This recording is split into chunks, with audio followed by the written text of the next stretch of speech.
បាទសូមគោរពបានជំរាបសួរពុកម៉ែបងប្អូនទាំងអស់គ្នាបាទនេះគឺជាការសាក់លបងបាទការសាក់លបងចិញ្ចឹមដង្កូវ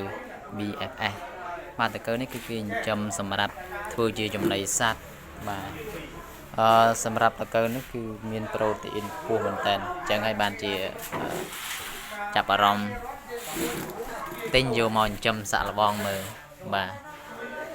ទិញគេហ្នឹង20 ក្រាមហ្នឹងគាត់ជាលុយ$20បាទយើងអាចថាថ្លៃគួរសមដែរ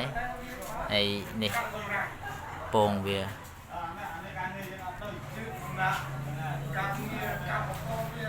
បានរយៈពេល3ថ្ងៃហើយរយៈពេលដែលវាញាស់ចេញជាកូនដង្កូវហ្នឹងគេថាដូចជា10ថ្ងៃបាទទឹកតែ10ថ្ងៃហ្នឹងគឺវាញាស់ចេញជាកូនដង្កូវទទូចបាទហើយការដែលយើងញាស់វានេះគឺយើងដាក់ចំណីកូនមន់នៅខាងក្រោម